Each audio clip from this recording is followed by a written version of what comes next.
What's up, everyone? This is Mzungu Forensics. Welcome back to my channel. In the last video, we broke down how Linux stores user passwords in the shadow file, identified its hash, and then we used John the Ripper to crack the password. Today, we're going to take it a step further. We're going to take a little bit deeper dive into what John the Ripper is, its hashes, go over exactly what's going on under the hood. And if you stick around for the end of the video, we'll have a practical application used for a capture the flag event. Let's get into it. So we're going to be using TryHackMe's walkthrough on the John the Ripper program. And before we actually get into it, we have to first understand exactly what a hash is. A hash is a way of taking a piece of data of any length and representing it in another fixed length form. This process masks the original value of the data. The hash value is obtained by running the original data through a hashing algorithm. Many popular hashing algorithms exist, such as MD4, MD5, SHA-1, and Microsoft's NTLM. So if we take, let's say, this string polo only has 4 characters and run it through the MD5 hashing algorithm, this is the hash that we end up with for MD5. Now, if we were to change even just one letter or even add one character, the hash would be completely different. Hashing functions are designed as one-way functions. In other words, it is easy to calculate the hash value of a given input. However, it is hard to find the original input given the hash value. So this is where John comes in. Even though the hashing algorithm is technically not reversible, that doesn't mean we can't crack the hashes. Say you have the hash version of a password and you can identify the type of hash that it is. You can then use that hashing algorithm to run through a large number of, let's say, a word list that we can call a dictionary, and pretty much run all those words through the same hashing algorithm, and it'll check to see which one matches our password. So John does have a basic syntax that we need to use. So when we run John, we have the options, which is how we're going to specify what we want to use.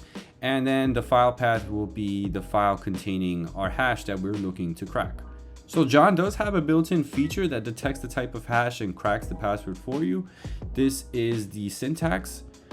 So you'll supply the word list option, and you're going to have it set to find the rock U text, which now sometimes John won't play nice with automatically recognizing and loading the hashes. So our best option would be to actually supply what type of hash it is in the format option. So we can use tools like hash identifier to identify the hash. Please run this command in your terminal to download it for yourself, or you can simply just visit the GitHub repo. Now, if we open up a terminal and run john-help, and we look at the bottom at the format option, force hash of type of name.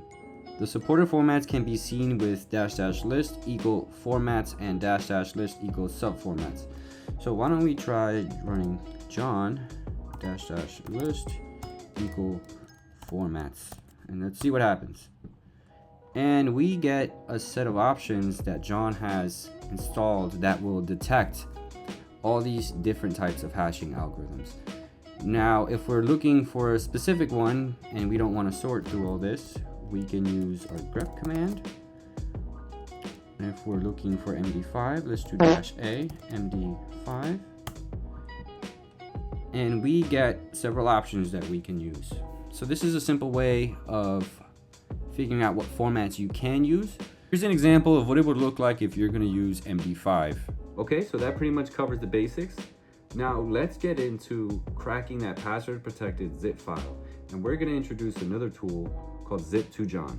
And similar to John the Ripper, we have a syntax that we have to follow: zip2john, options, zip file, and we are going to add our output into a text file.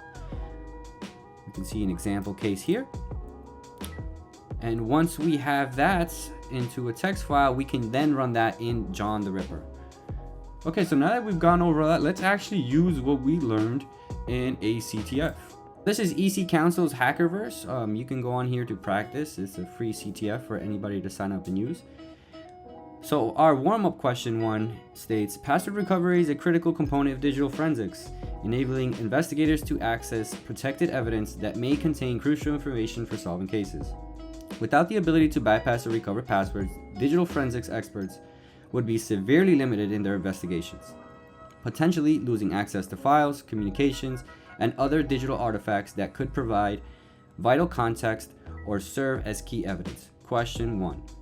What is the flag stored in flag.txt? And it is giving us a zip file called p1.zip. Let's go ahead and download our file. We'll open up our terminal here. And let's verify our file by running file.p1.zip. And it is in fact a zip archive. Here, let's see what happens if we try to unzip our file. Password. We don't know the password. Enter. Incorrect. Okay, so now what we can do is zip to John, our file, and let's call it zip hash.txt. Enter. We'll verify our file is created, see what's in the hash, and there we have it. So there is another way that you can find the hash for a password protected zip file, which you can do right in your browser. If you go to hashes.com, go over to tools, you want the zip to John, so let's go ahead and click on it. We'll supply our file, submit, and let's verify that it is in fact the same hash on cat.zip hash. And is it the same? Yes, it is. Now I do like the output on the website a little bit better. I think it's going to be a lot friendlier to supply this to John. So we're going to go ahead and edit our hash file. So we'll paste that here. Let's save it. So now that we clean that up, we can use John to try and crack our password. Let's supply our word list. We'll use the rock U and we'll supply our zip hash.text.